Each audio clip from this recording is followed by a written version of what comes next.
दिनै खोब गोजोनथाव खौरां दिनै जोङो बर' पिपल्स क'अर्डिनेशन कमिटिनि प्रेस मिटआव जोंनि सार धनेस्वर नार्जारी बिथांखौ लोगो मोन्दों आरो बिथाङा गावनि नैथि बिसान धेमाजि आरो लखिमपुर मुंख्लंफोर नैथि बिसान बिथाङा बेखेवदों आरो बे बिजाबखौ आंखौनो बेखेवहोदों आरो बेनि थाखाय सारनिसिम आं खोब मोजां गोजोननाय साबायखर जासिहरदों आरो आसा फारिदों नैबे धेमाजि लखिमपुर जिल्लानि मुंख्लंफोर बे नैथि बिसानाबो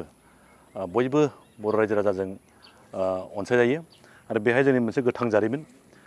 बिथाङा सेथि खोन्दो बेखेवखांबाय लोगोसेनो दिनै नैथि खोन्दो बे सेथि आरो नैथि खोन्दोआव जोंनि गोथां जारिमिना दङ बर'फोरनि आरो बे बिजाबावनो माखासे जारिमिनफोरखौ मोनगोन आरो आसा फारिदों बे जारिमिनानो जोंनि थाखाय भबिष्यत इयुन बर'फोरनि थाखाय मोनसे राफोद मोनसे गोरा मोनसे जोंखौ गोहो होगोन आरो इयुन फिउचाराव जोङो बिदिखौ नोजोर लानानै जों खामानि मावनो हागोन बर' हारिनि सेन्टिमेन्ट लानानै बे मोनसे बोलो होनाय मोनसे बिजाब जागोन बेखायनो बयबो दानि इयुन जोलैफ्रा बे बिजाबखौ नायनाया मोजां मानो होनब्ला दानि जोलैफ्रा हयथ' आगुनि जारिमिनफोरखौ मिथियाबो जानो हागौ बेखायनो मिन्थिनोब्ला नैबे धेमाजि लखिमपुर जिल्लानि मुंख्लंफोर नैबे बिजाबाव थागोन आरो आं बिथां सारखौ खावलायबावदों जाहाथे धेमाजि लखिमपुरल' नङा जोंनि एन्टायार बर' कालचार काउन्सिलनि सिङाव बिटिएस सिजों थाखाबायानोसै बर' कालचार काउन्सिलनि सिङाव थानाय बर'फोरनि जारिमिनखौबो लासैनो बुरखांनानै बिदि बिजाब दिहुनो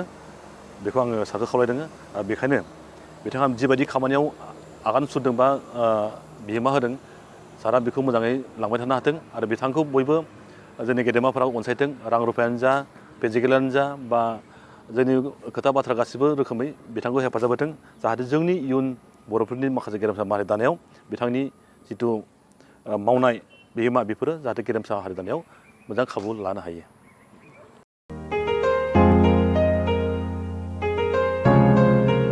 मोनसे फोसावथाय नोंथांमोननि थाखाय मोनसे गोजोनथाव खौरां लानानै फैदों।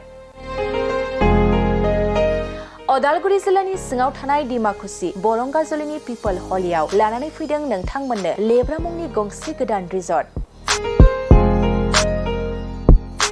नोंथांमोना बे लेब्रा मुंनि गंसे गोदान रिजर्टखौ तामुलपुर रडनिफ्राय फैब्ला सुख्लाय ब्रिजनि आगदा आरो अदालगुरि रडनिफ्राय फैब्ला सुख्लाय ब्रिजनि सिगाङाव आगसिथिंजाय मोननो हागोन। लेब्रा मुंनि गंसे गोदान रिजर्टआ नोंथांमोननो गोसोबायदि सुबिदा खालामनानै होनाय जादों। नोंथांमोना बे लेब्रा रिजर्टआव बर'नि गासै जाग्रा जामुंखौनो मोननो हानायजों लोगोसे बेवहाय नोंथांनि सुबिदा बायदि अर्डार खालामनानै जानो हागोन। जुदि नोंथांमोना तामुलपुरनिफ्राय अदालगुरिसिम थांनाय समाव ओंखामजों लोगोसे बायदिसिना जालांनो गोसो दंब्ला नैबे 8638879656 जानबुं नम्बराव कल खालामनानै सिगांग्रो अर्डार खालामहरनो हागोन।